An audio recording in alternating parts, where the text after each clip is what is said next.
content d'être avec vous encore une fois ce matin. Ce matin, quand je suis arrivé, on m'a donné un papier et on vient de répéter l'opération. On dit, « Pasteur, on a ce papier-là, il faut que tu le présentes. » Et c'est un certificat qui est donné par la Conférence des Églises adventistes du Québec, dont je suis le représentant, qui a été donné ici à l'Église de Saint-Georges, parce que depuis le 6 juin 1992, le Club des explorateurs a eu lieu en 1992. Il est encore actif et vivant comme nous le voyons ce matin. Alors, il faut reconnaître ce moment-là et surtout les petits commencements. Alors, c'est drôle que je sois le porte-parole parce qu'en 1992, c'est le temps où moi j'ai quitté le Québec. Et je peux vous dire que les 7 années précédentes, il n'y avait pas beaucoup de jeunes. En fait, j'étais le seul personne en bas de 38 ans peut-être, à l'église de Saint-Henri à ce moment-là. Et à Saint-Georges, il y avait des petits. Alors, une autre génération prenait forme. Les petits commencements. Il faut reconnaître les petits commencements. Quelqu'un qui a eu le courage d'écrire des papiers, envoyer à la conférence, dire ici, on veut bâtir quelque chose pour notre jeunesse. N'est-ce pas grand? Alors, qui était, ceux qui sont les vieux ici, qui est à la base des explorateurs ici en 1992? Est-ce que c'est Paul? C'est Alain? Alors, ce matin, reconnaissons le courage de notre frère Alain,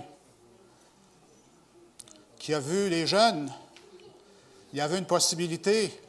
Il y avait un futur. Reconnaissons Alain ce matin. Je vais demander, c'est toi qui es en charge des explos de la jeunesse? Ça vaut la peine de prendre une photo. Quand on arrivera à 50 ans, on se remémorera de cette journée, n'est-ce pas? Alors, nous avons un certificat. Ça fait combien d'années? Ça fait 34 ans? 33. Vous voulez prendre des photos? C'est pour vous? 33.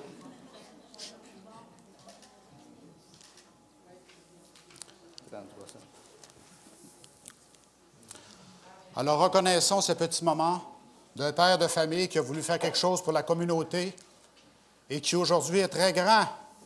Vous avez vu ces jeunes qui ont servi ce matin. Et ça représente le futur de notre Église aussi, reconnaissons-le. Des fois, on veut juste entretenir les adultes et on oublie nos jeunes. On devrait commencer par nos jeunes, ensuite les adultes.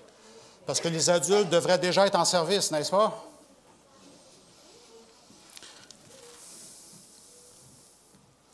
Rado, est-ce que je peux avoir cet écran-là? Est-ce que je peux avoir les 2 écrans ce matin? OK.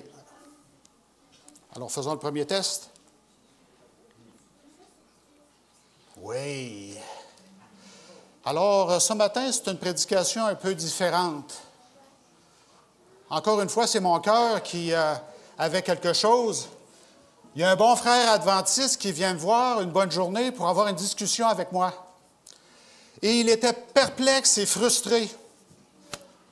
Il dit, cette semaine, à mon usine, à la cafétéria à l'heure du dîner, il y avait un baptiste et l'autre, ceux qui parlent en langue, comment on les appelle? Les pentecôtistes. Un baptiste et un pentecôtiste qui avaient une discussion alors qu'ils étaient en train de manger sur l'enlèvement secret. Et la discussion allait, ils étaient pas très passionnés de décrire les événements et les images qui leur venaient à l'idée de tout cet enlèvement secret. Et c'était tellement excitant que d'autres qui étaient en train de manger, qu'ils ne savaient même pas qu'ils étaient chrétiens, se sont joints à la conversation. Et mon frère adventiste, il dit, moi j'étais là, je me considère comme un expert pour le retour de Jésus, je sais pas mal tout. Puis pendant cette heure de dîner, je n'ai même pas été capable de dire une phrase. Il dit, je n'étais pas capable de rentrer dans la conversation. Alors il dit ça à moi. Comment ça se fait que nous, les adventistes, on n'a pas développé la doctrine de l'enlèvement secret? Est-ce que les adventistes ont un agenda secret qui nous cache quelque chose? Pourquoi nous, on n'a pas développé ça dans la Bible? Alors moi, j'aime bien rigoler. tout sèchement, je lui ai dit, ben, à l'école du sabbat, on étudie la Bible, puis l'enlèvement secret, d'après mon opinion, c'est pas dans la Bible. Alors, on n'en parle pas tout simplement. Mais mon frère, j'ai senti qu'il y avait cette colère, cette frustration encore plus. Peut-être que mon Église a une faiblesse à quelque part. On a oublié d'étudier des versets de la Bible. Alors, pour moi, c'était clair. Je lui ai donné une réponse très courte. Mais avec ses émotions, j'ai dit, comment je vais répondre à mon frère? Parce que pour moi, c'est extrêmement clair. Mais pour mon frère, il faut lui répéter encore. Alors, je suis allé chez moi, j'ai fait un PowerPoint, j'ai dit, je vais commencer quelque chose. Puis, étrangement, j'en avais pour 4 heures de matériel. Alors, j'ai dit, comment je vais mettre ça dans une prédication? Alors, êtes-vous prêts pour 4 heures? Non, hein? Non. Ah, alors je l'ai rapetissé, puis même dans ma présentation, je l'ai rapetissé encore parce que je commence à en parler, je ne peux plus m'arrêter. Partager Jésus avec nos amis évangéliques baptistes. J'aurais pu donner un autre titre, mais je veux commencer avec celle-là. C'est quelque chose de spécial. Mon frère était dépourvu. Pendant 1 heure, il n'a pas été capable de placer un mot dans une discussion qu'il pensait qu'il était un expert. Allons-y avec des faits. Je suis allé voir les encyclopédies Britannica, Wikipédia, CIA, Government. Enfin, j'ai essayé de collecter plusieurs chiffres, mais les chiffres, c'est toutes des zones grises. Ce que je vous décris, c'est des zones grises, à peu près, parce que la religion, c'est des zones grises. Hein? Vous pouvez être dans une religion un matin, le lendemain, vous êtes plus sûr, et puis tout ça. Alors, prendre des statistiques, c'est compliqué. Alors, il y a 864 millions de protestants dans le monde. Et on les place en 2 catégories. Les traditionnels et les évangéliques. Nous, les adventistes, peut-être que vous savez déjà, nous sommes des traditionnels. On ne nous considère pas comme des évangéliques, bien que notre évangélisation est à échelle grande vitesse comparée à certains évangéliques. On se comprend. Donc, les évangéliques baptistes. Les baptistes se considèrent comme des évangéliques, c'est-à-dire qu'ils ont une façon de chanter, de s'ouvrir au monde qui est un peu différente des protestants traditionnels. D'ailleurs, dans les nouvelles cette semaine, sur la rue Sainte-Catherine, en face de Hudson, le magasin Hudson, jusqu'à un soir, jusqu'à minuit, dans les nouvelles, c'est apparu, ils ont chanté, puis ils ont dit « Jésus sauve, Jésus sauve, Jésus sauve ». Alors, vous reconnaissez le type d'évangéliques qui font cela. Les baptistes dans le monde. Il y a 25 organisations différentes qui sont assez indépendantes les unes des autres. Il y a 170 millions de membres au niveau mondial. Il y a 30 millions de membres aux États-Unis d'Amérique. Et j'aimerais spécifier que dans ces Américains-là, il y en a plusieurs qui sont dans le Bible Belt. Je ne sais pas si vous connaissez le Bible Belt. C'est le Tennessee, Géorgie, Alabama, Caroline, la Floride un peu. Et la Southern Baptist Convention, ils sont très puissants politiquement. Politiquement, ils sont engagés et ils peuvent faire changer les choses. Alors, vous savez, aujourd'hui, la religion et la politique sont en train de se converger. Je ne sais pas si vous suivez les nouvelles comme moi, mais retenez que la Southern Baptist Convention, ils sont très puissants politiquement. D'ailleurs, au Tennessee, qui est un État très riche, 80% des gens sont protestants et la plupart baptistes. L'Alabama, c'est la même chose aussi. Et au Canada, parce qu'aujourd'hui, on parle quand même, on veut se comparer un peu ici au Québec, il y a 437 000 baptistes au Canada. Au Canada, nous, les adventistes, nous sommes 77 000.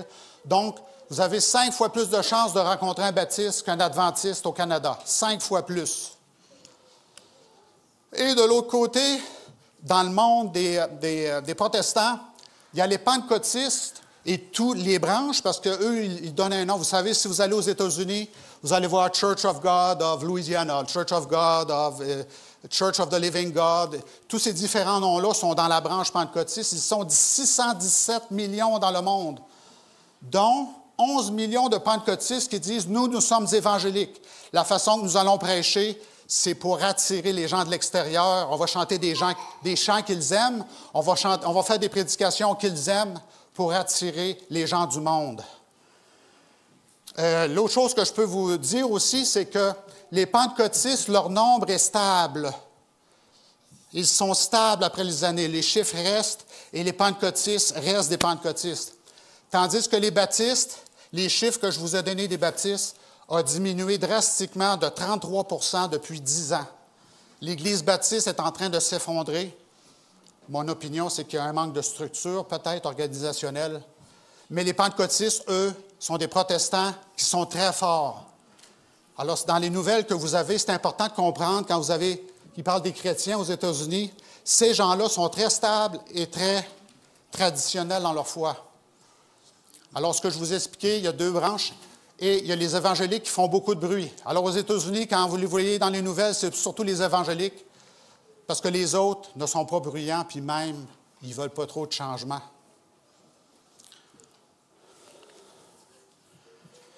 Et là, pour faire une histoire courte, j'ai seulement mis une image pour remplacer, on pourra parler pendant 2 heures, les débuts de l'Église baptiste et le début de l'Église pentecôtiste. On retrouve ça au début de la colonie américaine, où est-ce qu'il y avait des gens qui fuyaient la persécution, surtout de la Hollande, parce que la Hollande, surtout, il y avait l'Inquisition catholique espagnole qui avait pris le contrôle de la Hollande. Alors, il y avait beaucoup de puritains qui étaient hollandais à l'origine. Ils étaient à la recherche de la liberté. Alors qu'ils étaient quelques milliers, ils ont dit à un monsieur qui était baptiste, on veut adorer, on a besoin d'un pape ou quelque chose au-dessus de nous. Hein, vous savez, des valeurs, c'est générationnel. Puis eux, ils disent, bien là, on se fait persécuter, mais on veut adorer. Puis adorer, bien, ça prend un pape ou quelque chose. Alors, ils ont parlé à un homme qui s'appelait Roger Williams. Et là, je ne l'ai pas ici. Et Roger Williams, il dit, mes frères, vous avez donné toute votre vie pour fuir la persécution en Europe. On ne va pas recommencer avec l'histoire des papes au-dessus de nous, là. Il faut faire quelque chose. Alors, tout ça pour dire que ce monsieur Roger Williams était un baptiste, un réformateur absolument extraordinaire. Et on pourrait parler de lui quelques heures, mais juste sur une slide, on peut dire, si l'Occident, notre mode de vie avec toutes les libertés, de se déplacer n'importe où, de parler de tout ce que vous voulez, si on a toutes les libertés en Amérique du Nord, en Occident, sous plusieurs aspects, c'est grâce à l'idéologie baptiste que nous, les adventistes, nous poursuivons avec notre liberté religieuse. Mais ce background-là, ça vient de où? Ça vient des frères baptistes qui sont morts pour leur foi. Grâce à l'idéologie baptiste qui a combattu l'idéologie médiévale catholique puis protestante. Parce que Roger Williams le disait, vous avez fui l'Europe, et si vous dites ici que vous n'êtes pas catholique, il faudra te tuer, parce qu'en Europe, c'est comme ça qu'on pensait. Si tu n'es pas de ma foi, il faut que tu disparaisses. Et les protestants, eux, étaient mal organisés aussi. Quand il y avait un protestant qui n'aimait pas les protestants, savez-vous qu'est-ce qu'ils faisaient? Les protestants allaient voir un catholique et disaient, « Hey, ce protestant-là est pas mal désagréable, est-ce que tu peux t'en occuper? » Alors là, oui, les catholiques, pas de problème, un protestant. Alors, c'est comme ça qu'on réglait les problèmes en Europe. On réglait le problème des religions en tuant les gens. Alors, Roger Williams, il dit, « Hey, ici, il faut penser autrement. Sortez de vos paradigmes, il faut repenser tout. »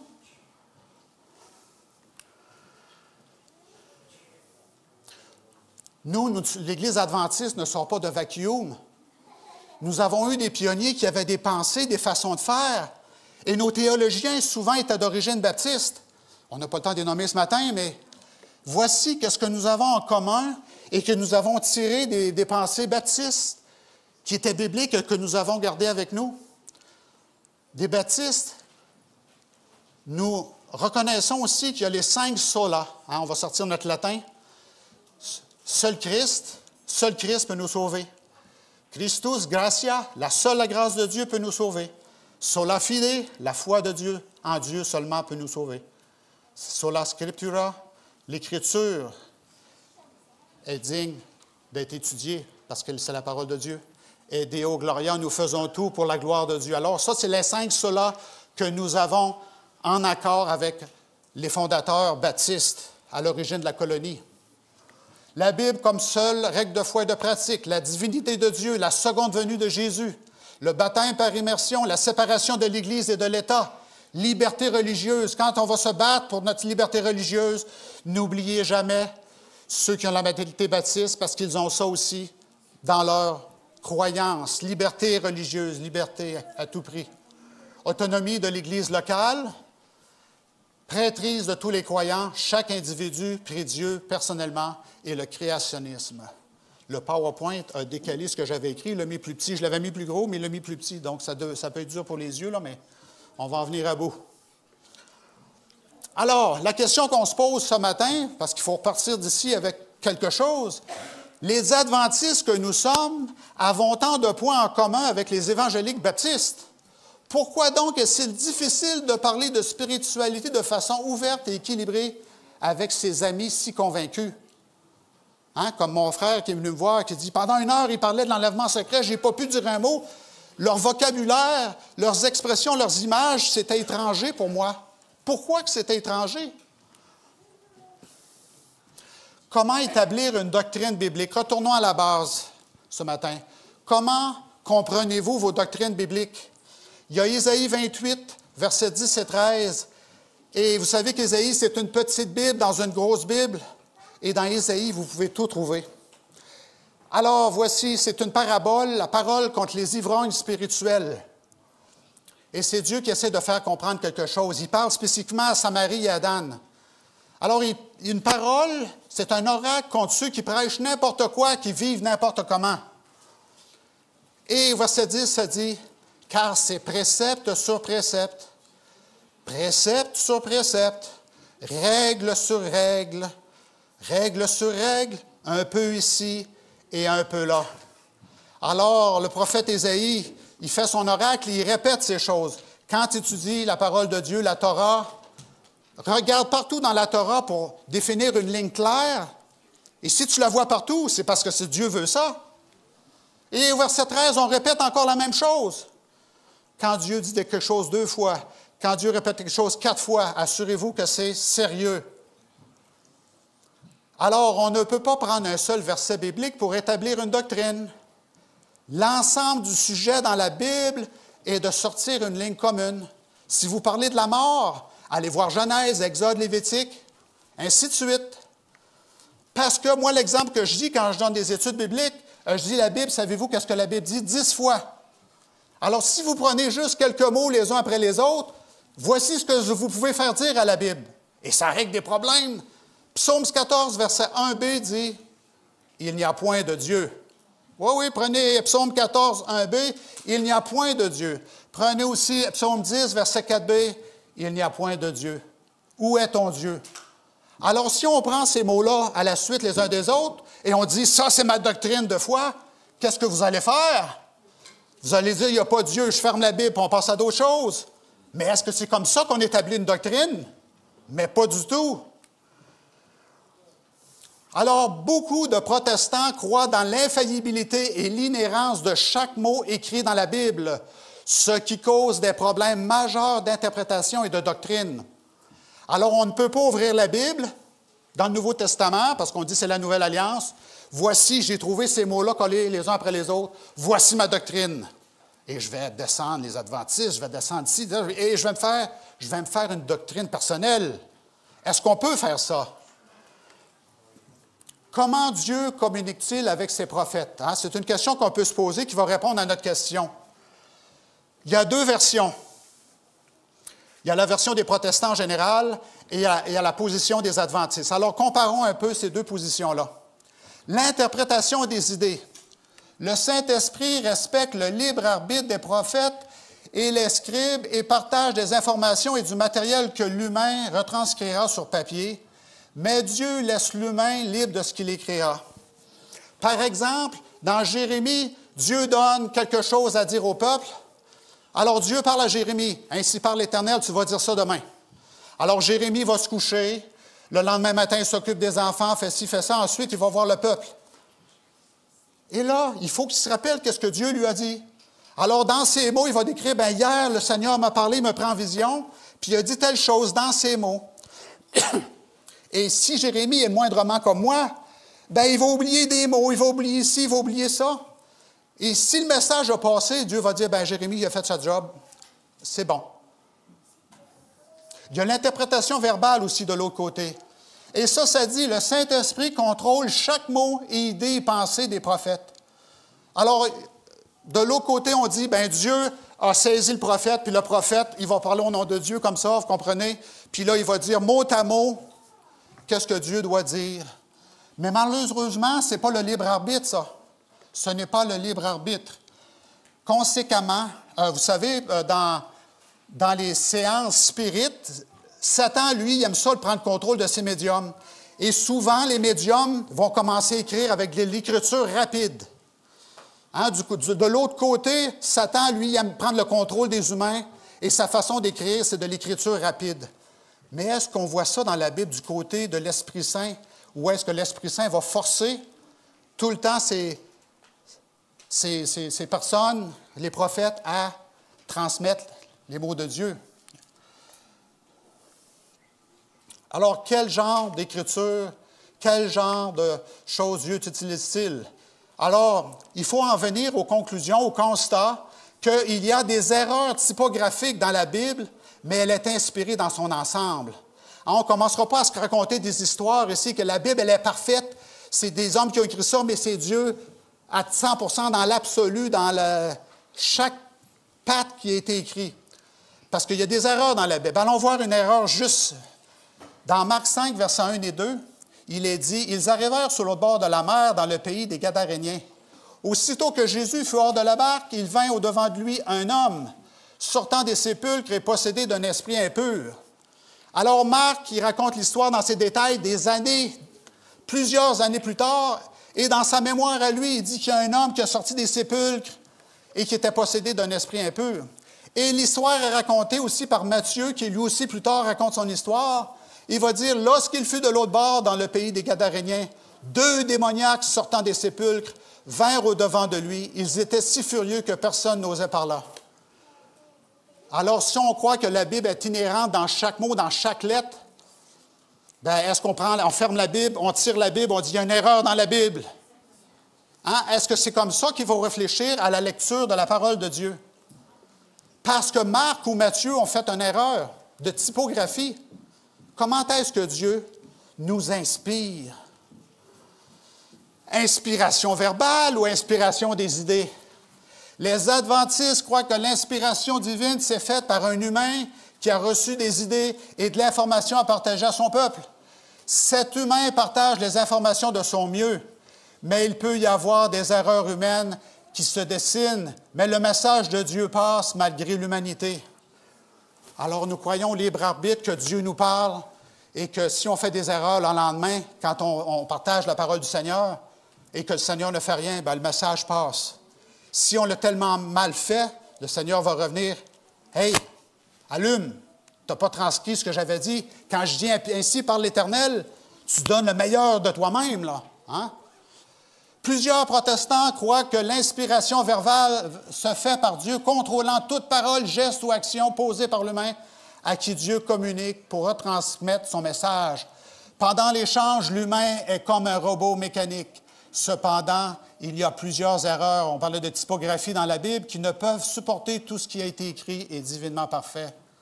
Alors, comment comprend-on les nombreuses erreurs de typographie de la Bible? Alors, selon ceux qui acceptent l'inspiration verbale, croient que chaque mot compte. Comment expliquer que dans la Bible, il est écrit 10 fois « Il n'y a point de Dieu ». Alors, nous, les adventistes, face à ça, on se dit qu'il faut regarder l'inspiration des idées pour mettre des phrases en contexte et comprendre les apparentes contradictions de la Bible. Alors, quand on arrive à l'enlèvement secret maintenant qu'on a compris ce principe qu'on ne peut pas prendre des mots associés ensemble pour faire une doctrine. Vous comprenez? On comprend cette idée? On ne peut pas prendre quelques mots ensemble pour faire une doctrine. Alors, dans l'histoire, depuis que les protestants existent, les jésuites sont apparus. Quelle est la mission première des jésuites? Détruire le protestantisme. Alors, le premier qui est arrivé, il s'appelait Alcazar. Et lui, il a voulu interpréter Daniel 9, versets 25 à 27. Et il a commencé, vous savez, je vous ai prêché dans le passé sur le prétérisme et le futurisme. On ne veut pas que ça soit présent. La religion, ce n'est pas pour vous, c'est dans le passé. Ou la religion, c'est dans le futur. Vous savez, ils avaient cet esprit-là. Alors, ça a commencé en 1585. Alcazar est arrivé et a commencé à pousser l'enlèvement secret. La Bible, lisez pas les prophéties, ce n'est pas pour vous. Mais les protestants lisaient leur Bible dans le passé, alors ça ne passait pas trop, cette affaire-là. Mais en 1920, les églises protestantes ont tombé. OK, si vous lisez l'histoire des religions, en 1920, les églises protestantes ont tombé et en même temps, il y a une Bible qui est apparue sur le marché pour les bons protestants qui voulaient acheter une Bible et c'était la Scofield Reference Bible. Et quand vous ouvrez cette Bible-là, à la fin, il y a un dictionnaire biblique et la première chose qui arrive, c'est « Occupez-vous à la fin des temps, c'est l'enlèvement secret qui est là. » Et la Scofield a commencé à propager l'enlèvement secret. Et alors que les églises protestantes tombaient, on n'allait pas voir son pasteur et qu'on lisait l'enlèvement secret, ça a fait une traînée épouvantable dans le monde protestant. Et depuis 1918, avec la Scofield Bible, l'enlèvement secret, on dit que c'est biblique parce qu'elle est dans la Bible Scofield. Alors on entend même des gens qui disaient, « c'est biblique, c'est dans la Bible. » Oui, c'est pas dans le texte sacré, c'est dans les pages à l'après. Alors, allons voir la théorie, la doctrine de l'enlèvement secret selon Alcazar et Ribera qui ont poussé cette doctrine-là. Ils ont choisi un verset. Est-ce qu'on peut faire une doctrine avec un verset? On a dit non. Alors, ils ont dit, Matthieu 24, 40 dit, « Alors de deux hommes qui seront dans un champ, l'un sera pris et l'autre laissé. De deux femmes qui moudront à la meule, l'une sera prise et l'autre laissée. Veillez donc, puisque vous ne savez pas quel jour votre Seigneur viendra. C'est pourquoi vous aussi tenez-vous prêts, car le Fils de l'homme viendra à l'heure où vous n'y penserez pas. » Alors, la question que je vous pose maintenant, ce verset-là, est-ce qu'il fait la promotion de deux retours de Jésus? Ça dit « quand votre Seigneur viendra ». Alors, de façon générale, on dit dans un bloc, votre Seigneur va venir, puis qu'est-ce qu'il vient faire, Jésus, quand il revient? Ah, c'est évident, il vient chercher ses enfants. Alors, c'est très simple. Les enfants de Dieu montent au ciel, et ceux qui ne viennent pas au ciel restent où? Sur la terre. Alors, c'est une image qui est donnée, tout simplement. Regardez encore. Êtes-vous sûr? Hein? Est-ce qu'il y a un enlèvement secret là-dedans, ou est-ce que ça dit 3 ans et demi avant que votre Seigneur viendra, vos amis vont commencer à disparaître parce qu'eux sont faibles? Moi, je ne vois pas ça. Là, je ne sais pas. Si vous le voyez, après tantôt, venez me voir et essayez de m'expliquer, parce que moi, selon la logique, votre Seigneur viendra, c'est un événement simple et unique. Au retour de Jésus, Jésus viendra prendre ses enfants seulement. Il n'y a pas de dispensation. Votre Seigneur viendra. Il n'a pas dit votre prime 1, prime 2, prime 3, parce qu'il y a plusieurs enlèvements et choses. Non, votre Seigneur viendra dans un bloc. Et encore, pour mon frère adventiste qui pensait que les adventistes ont peut-être un agenda, je suis allé voir dans le texte d'un de nos frères d'Amérique du Sud, je ne vois même plus son nom, Medina, je pense que c'est Dr Medina, qui lui, c'est un expert, il prend un paragraphe, puis il traduit de l'hébreu. Parce que l'hébreu, quand vous parlez en hébreu, vous parlez un peu, vous allez avec le sujet principal, après ça, vous y allez avec les choses secondaires. Et dans la pointe de la flèche en vert, c'est de valeur qu'on ne voit pas mieux que ça, hein?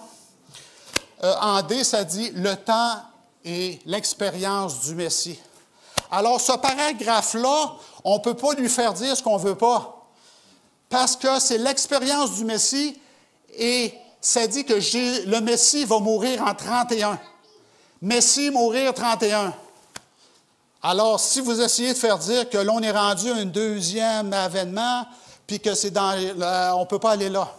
Alors, je vais m'approcher parce que là, c'est vraiment difficile pour moi. Alors, le sujet principal, c'est le temps et l'expérience du Messie. Le Messie va être retranché, pas de successeur. Et maintenant, on tombe dans B, OK? C'est vraiment secondaire, ça l'exprime quand Jésus est mort. Il fera une solide alliance. Alors, on sait que c'est Jésus absolument qu'on parle ici, parce qu'il est le sujet principal. Il va faire une solide alliance avec plusieurs pour une semaine. Et au milieu de la semaine, il fera cesser le sacrifice et l'offrande. Bien, pour les chrétiens, c'est facile, hein? Pour un Romain qui lisait ça, il ne comprenait pas à cesser le sacrifice. Il va arrêter de donner de l'argent, c'est quoi qu'il va faire? Maintenant, on sait que Jésus va mourir en plein milieu de la semaine. Jésus va mourir en plein milieu de la semaine. Une semaine prophétique, ça dure 7 jours, 7 années, hein? 7 années. Donc, ça dit quoi? Jésus a commencé son ministère 3 ans et demi avant. Donc, Jésus a fait une alliance avec l'humain. Son ministère a commencé en 27 après Jésus. 27 après Jésus. Ensuite, là, il va mourir au milieu de la semaine, en 31, et en 34 et demi environ. L'autre chose, c'est que les Juifs ont crucifié ce Messie-là, et 3 ans et demi après, les Juifs vont avoir rejeté le Messie une deuxième fois. Comment?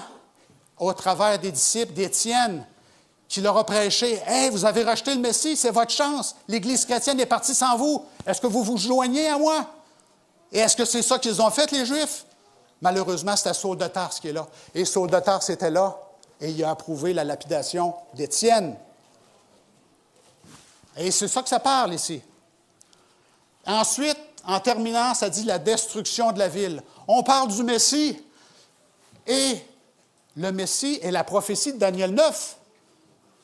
Et ça dit le dévastateur. Ben oui, dans Daniel 9, ça parle d'un gros dragon en fer qui mange tout sur son chemin.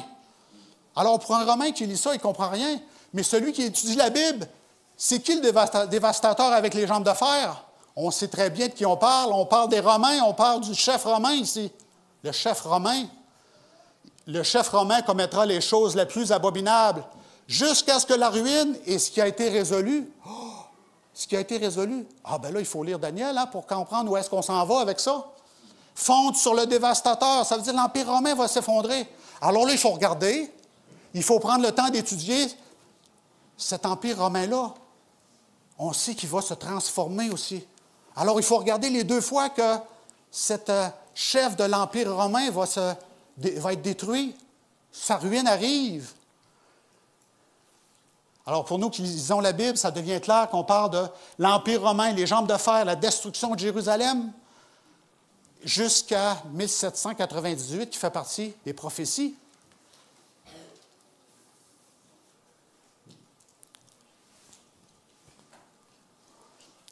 Alors, dans le chiasme hébreu que nous venons de lire, est-ce qu'on parle de la seconde avènement de Jésus?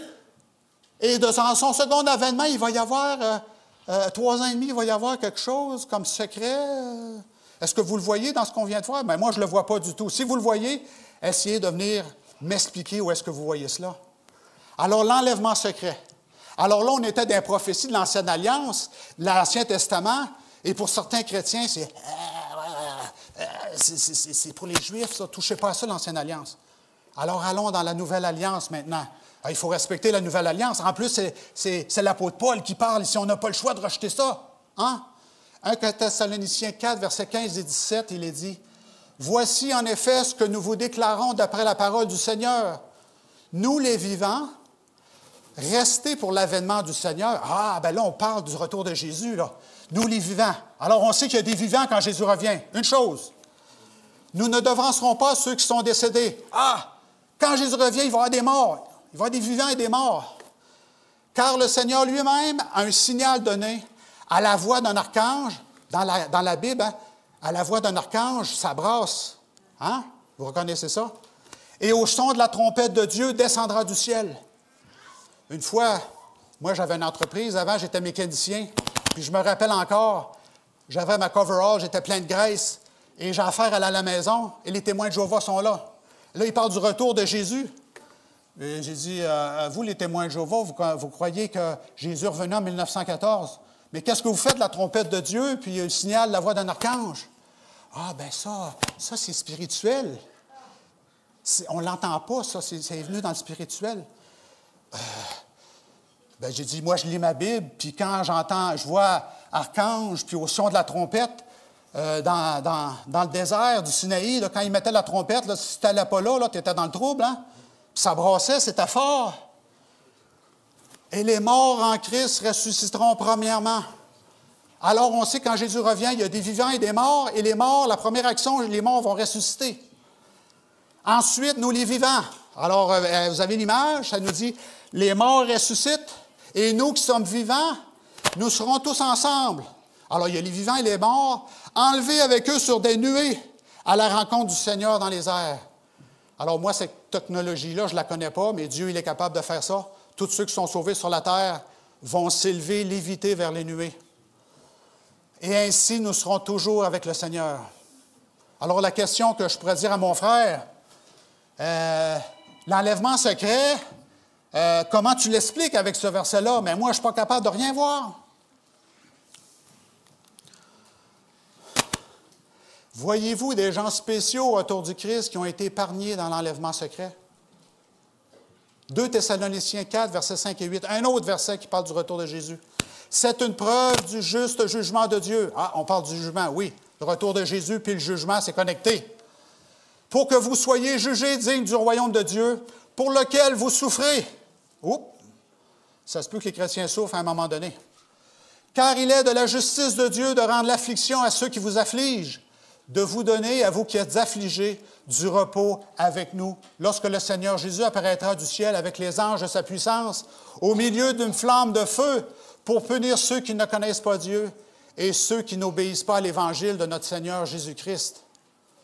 Alors, un autre verset qui nous confirme qu'il y a seulement un groupe. Est-ce que vous voyez quelque chose de l'enlèvement secret là-dedans? Moi, je ne le vois pas. Si vous le voyez, contactez-moi. Il y a un seul groupe de gens sauvés. Ceux qui sont affligés sur la terre. Il n'y en aura pas de plus facile pour les autres. Et on peut aller comme ça pour des heures, des paraboles de Jésus sur son retour. Dans Matthieu 13, verset 30, « Laissez croître ensemble l'un et l'autre jusqu'à la moisson. » La moisson, ça représente quand Jésus revient, n'est-ce pas? Il vient chercher ses enfants, la moisson. « Et à l'époque de la moisson, je dirai aux moissonneurs, arrachez d'abord l'ivraie et liez-la en gerbe pour la brûler, mais amassez le blé dans mon grenier. » Et j'ai hâte d'être dans le grenier du Seigneur. Est-ce que vous avez hâte d'être dans le grenier du Seigneur? Hein? Est-ce qu'il y a 2 greniers? Est-ce qu'il y a deux, on va couper 2 fois le blé? Non, c'est une fois, c'est tout ensemble, encore une fois. Luc 17, 26, 37. Ce qui arriva du temps de Noé arrivera de même au jour d'un Fils de l'homme. Les hommes mangeaient, buvaient, se mariaient et mariaient leurs enfants jusqu'au jour où Noé entra dans l'arche. Le déluge vint et les fit tous périr. Est-ce qu'il y en a 2? Il y a deux journées de... Ce qui arriva du temps de Lot arrivera pareillement. Les hommes mangeaient, buvaient, achetaient, vendaient, plantaient, bâtissaient. Mais le jour où Lot sortit de Sodome, une pluie de feu et de soufre tomba du ciel et les fit tous périr. Il en sera de même le jour où le Fils de l'homme paraîtra. Alors Noé a été sauvé, lui et sa famille. Est-ce que vous voyez un symbolisme qu'il y a des gens de la famille de Noé qui ont été sauvés avant les autres ou qui étaient plus faibles, qui ont été sauvés avant les autres? Non. Alors il nous est dit, il en sera de même. Regardez ce que vous voyez, il en sera de même le jour où le Fils de l'homme paraîtra. Un événement.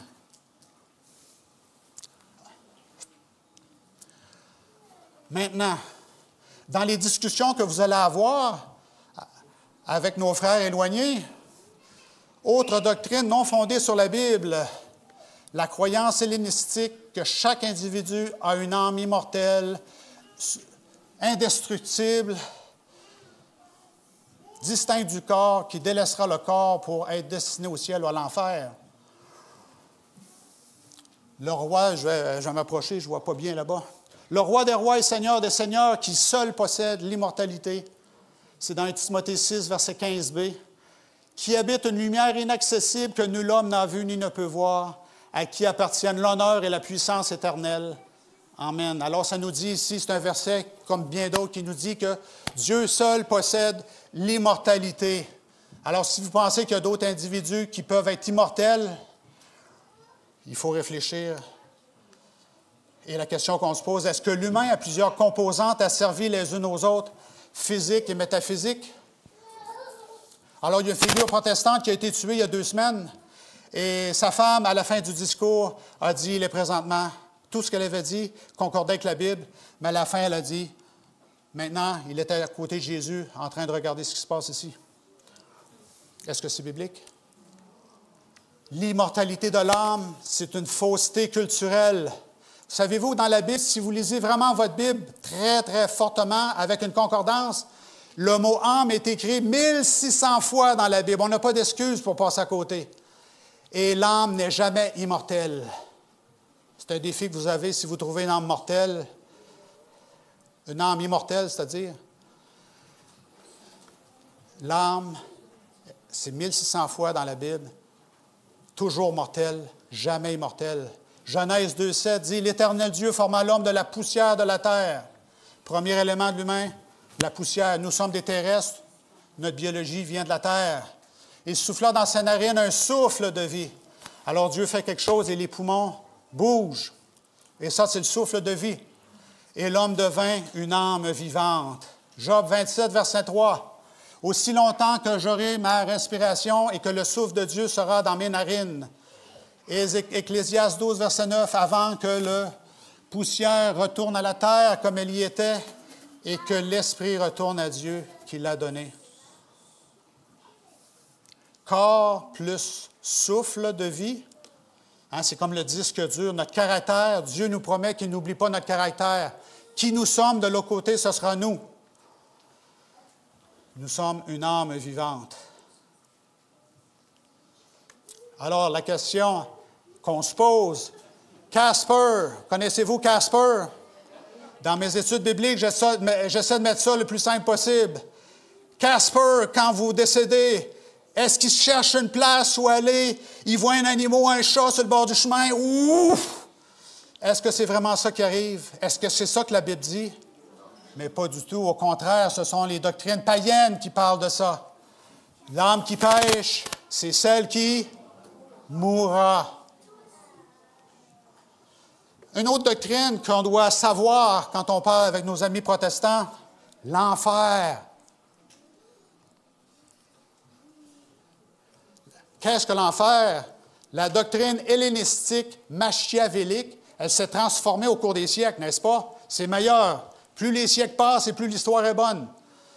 Il existerait quelque part en enfer où Dieu créateur est content que les méchants souffrent et soient punis pour l'éternité.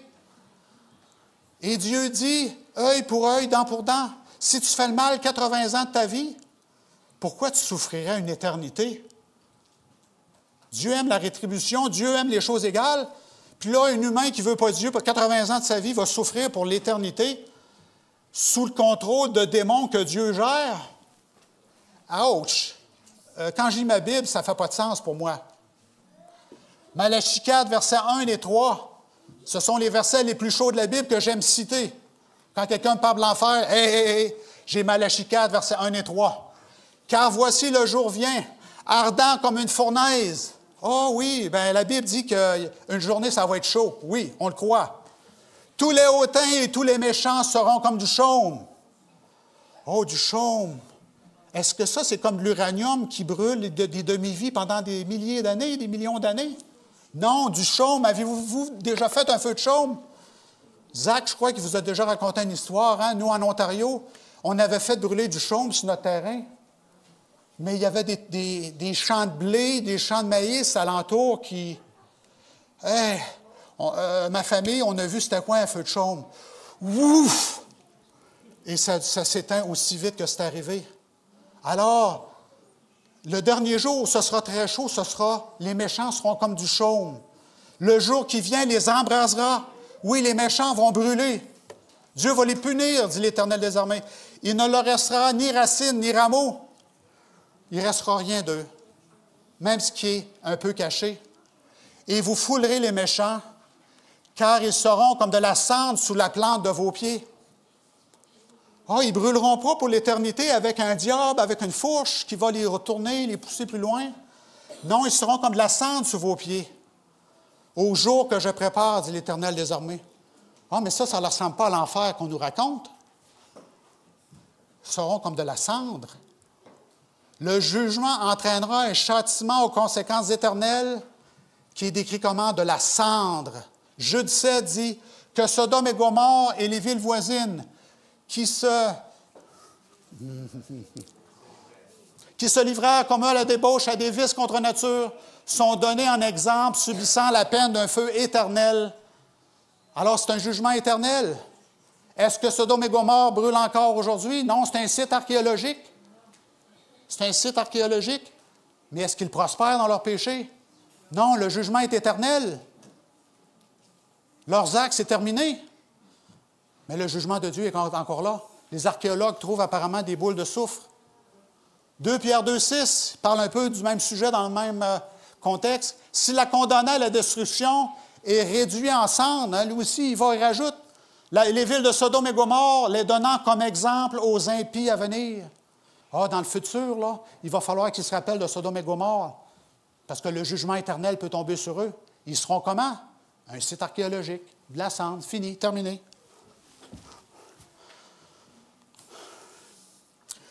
Autre doctrine que vous allez entendre. Une fois sauvé, toujours sauvé. Il n'y a plus de condamnation, je peux faire ce que je veux. Quel péché je veux? Ça n'existe plus les péchés pour moi. Est-ce que c'est vrai cette théorie-là? Depuis la journée de mon baptême, quand je m'introduis selon cette doctrine-là, je dis, depuis la journée de mon baptême, le 11 juillet 91, le péché n'existe plus chez moi, il ne me colle plus à la peau. Est-ce que c'est vrai chez Yannick? Mais pas du tout. Pas du tout. En Corinthiens 15, versets 1 et 2 dit, « Soyez mes imitateurs. » Hey, Paul, tu as du temps à perdre, Paul. Le péché me colle plus à la peau, pourquoi être un imitateur de toi? Comme je le suis moi-même de Christ, je vous loue de ce que vous vous souvenez de moi à tous égards et de ce que vous recevez mes instructions telles que je vous les ai données. Mais si le péché ne me colle plus à la peau puis que l'histoire du péché, c'est réglant mon baptême, Paul, tu as du temps à perdre, Paul? Mais non, ça ne fait pas de sens, ça, mes frères et sœurs. 2 Pierre 2, versets 20 et 22. En effet, si après s'être retiré des souillures du monde, par la connaissance du Seigneur et du Sauveur Jésus-Christ, ils s'y engagent de nouveau et sont vaincus, leur dernière condition est pire que la première, car mieux valait pour eux de n'avoir point connu la voie de la justice que de l'avoir connue et de se détourner du saint commandement qui leur avait été donné. Il leur est arrivé ce que dit le proverbe, vrai, le chien retournait ce qu'il avait vomi, et la truie lavée s'est vautrée dans le bourbier.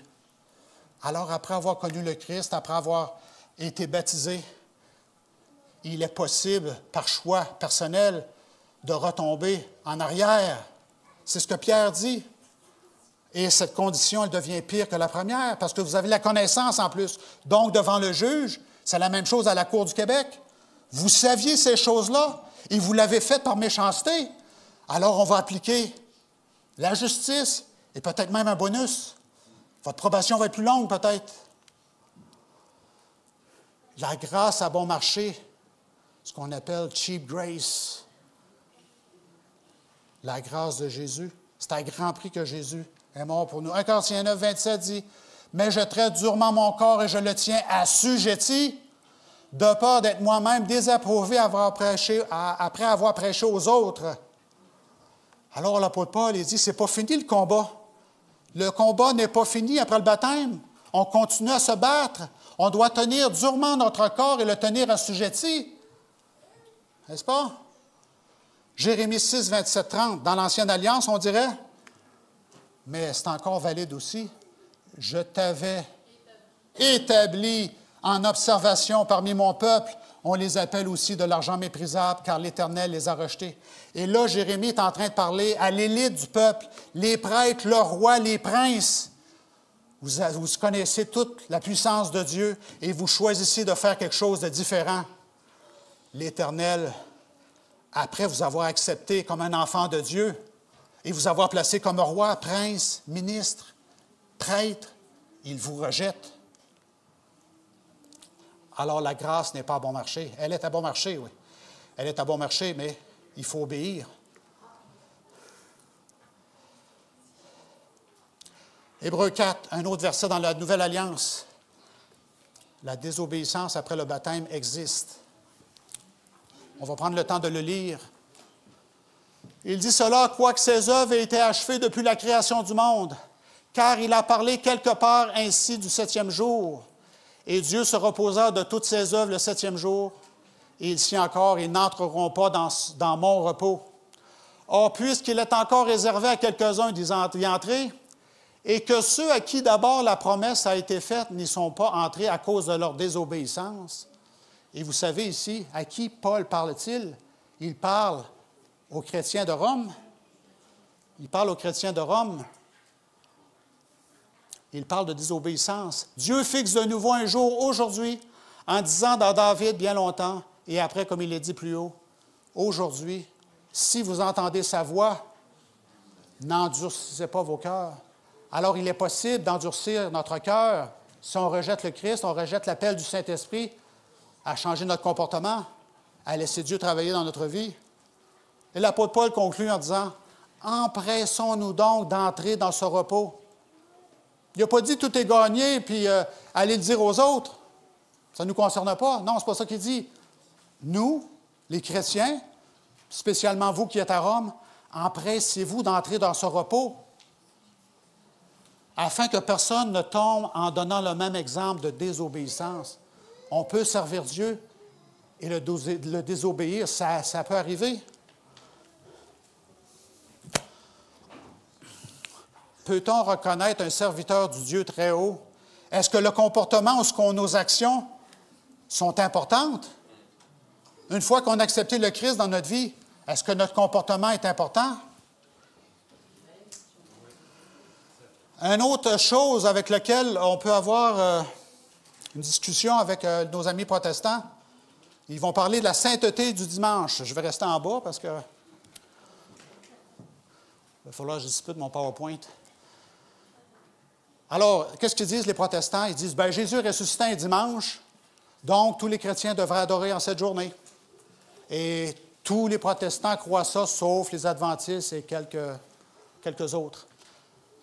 Allons voir qu'est-ce que le texte, à l'origine, dit. Genèse 2, 1, 3 dit, « Ainsi furent achevés les cieux et la terre et toute leur armée. Dieu acheva au 7e jour son œuvre qu'il avait faite, et il se reposa au 7e jour de toute son œuvre qu'il avait faite. » Alors, il répète que Dieu est le Créateur. Dieu bénit le 7e jour et le sanctifia, parce qu'en ce jour, il se reposa de toute son œuvre qu'il avait créée en la faisant. Alors, si vous suivez un peu les nouvelles, il y a quelqu'un qui est mort il y a 2 semaines, et qui a donné le témoignage qu'il gardait le sabbat. Et maintenant, les protestants sont informés parce qu'il y a même j'ai entendu des pasteurs protestants qui ont dit, « Hey, comment il s'appelle, Charlie? Charlie? Il dit, hey, il aimait tellement la Bible qu'il a découvert le sabbat. » J'ai entendu un pasteur dire ça.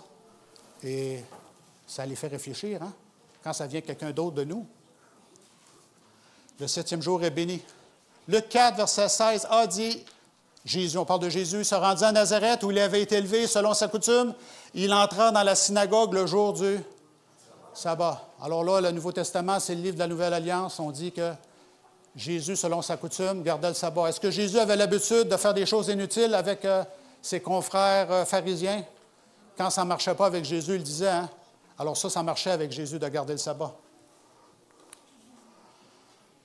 Est-ce que le dimanche a été sanctifié? Vous voyez qu'on tourne les questions, c'est parce que je ne sais pas si vous avez confronté des protestants au cours de votre expérience, mais il y a des questions toujours un peu déviées. Est-ce que le dimanche a été sanctifié? L'autre question qu'on peut se poser, Matthieu 24, 20.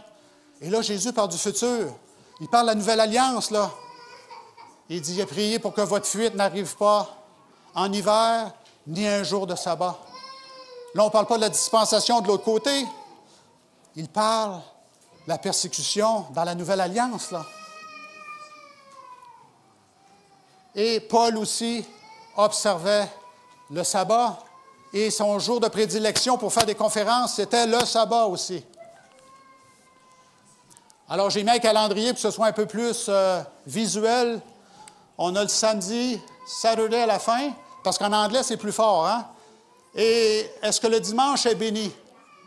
C'est le premier jour de la semaine, premièrement. Et en anglais, comment est-ce qu'il appelle cette journée-là? Sunday. Alors, si vous allez chercher le symbolisme de Sunday, vous allez découvrir des choses. La journée dédiée au soleil, pourquoi elle serait devenue la journée sainte? Alors, cette journée, elle est dédiée à qui? Au soleil. On entend aussi l'expression, est-ce que la loi est abolie en Christ? Et on entend, les 10 commandements, on n'a plus besoin d'observer ça. Matthieu 5, versets 17 et 20, Jésus dit, « Ne croyez pas que je sois venu pour abolir la loi ou les prophètes. Non, je suis non venu pour abolir, mais pour accomplir.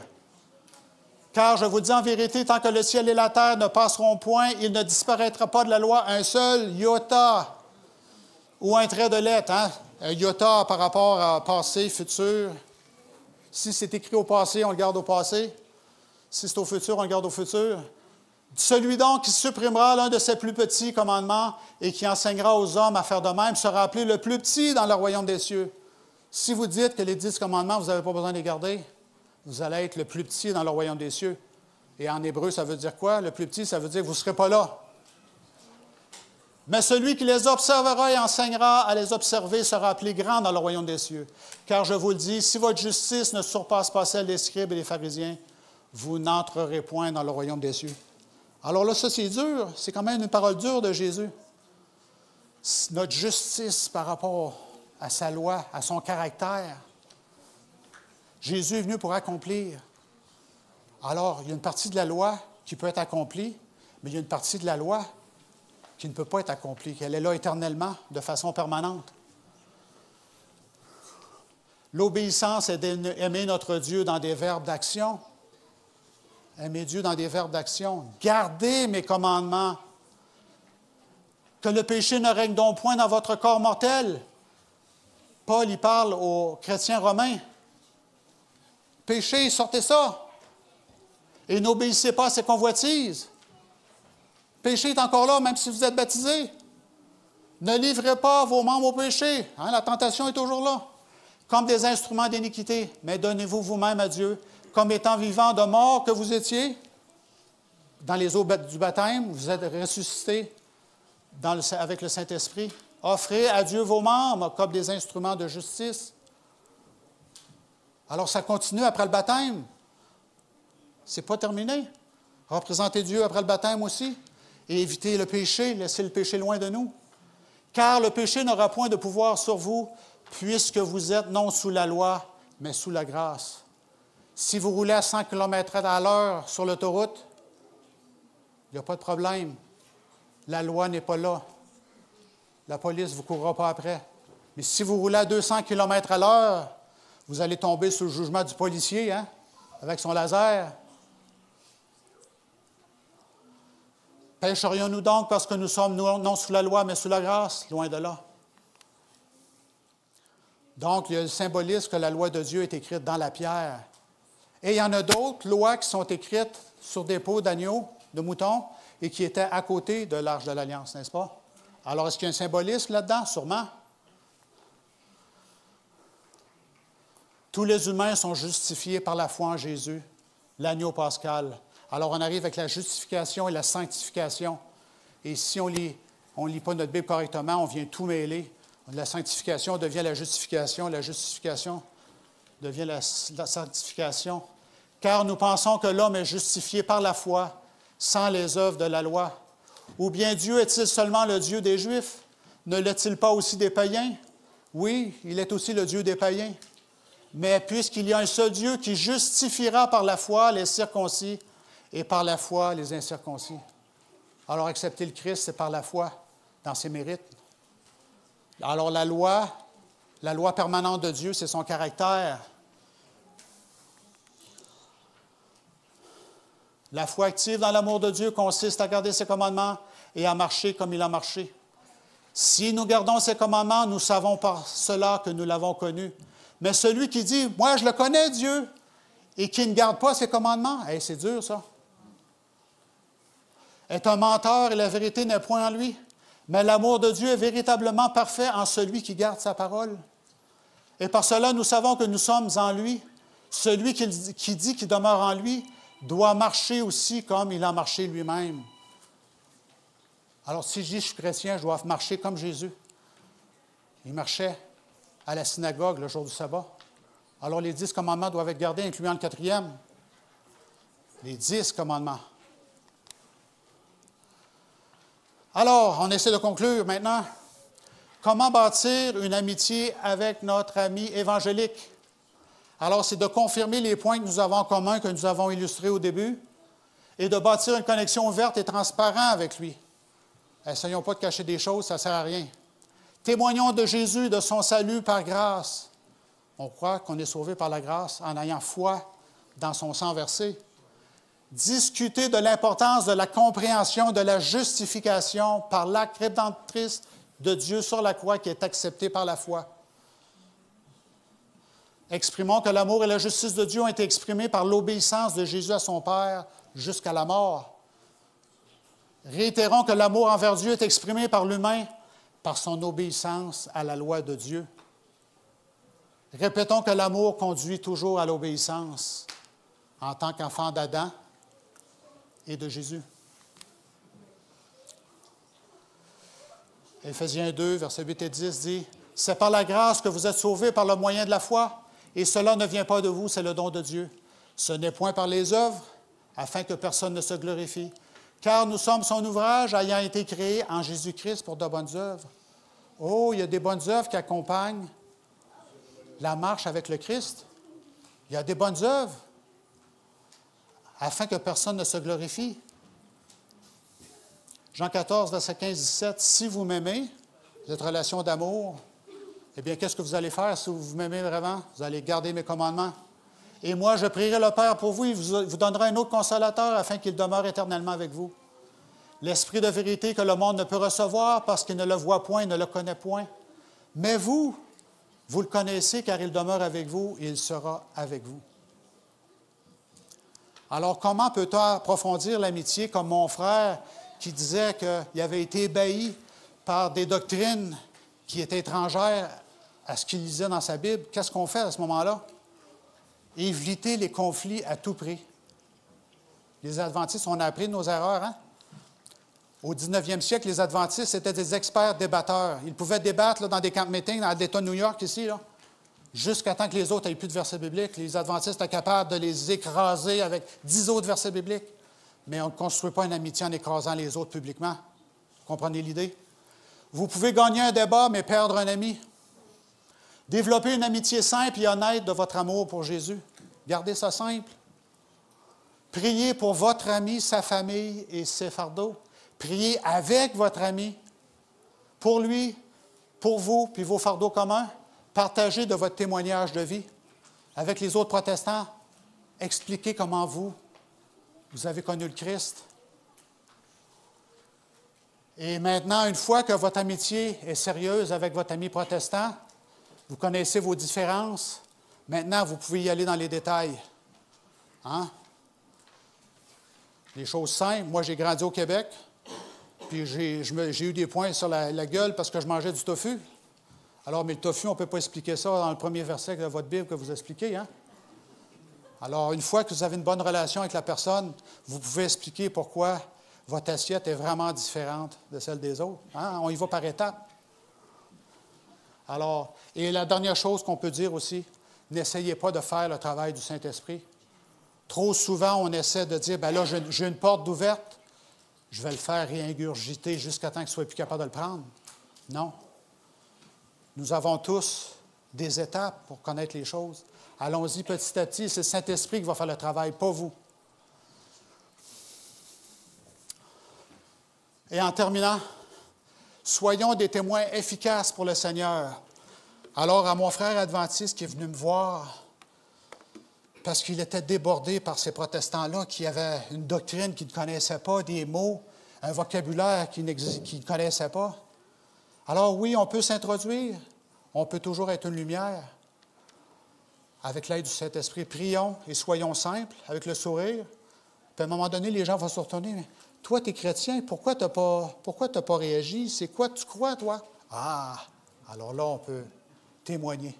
Et le Saint-Esprit va faire en sorte qu'il va toujours y avoir un moment où est-ce qu'on pourra témoigner de la bonne façon. Parce que si on commence à embarquer dans des discours qu'il ne faut pas embarquer, notre témoignage ne sera pas aussi puissant. Alors que le Seigneur nous aide dans notre marche quotidienne à le suivre, à l'aimer et à suivre ses commandements. Amen. Amen.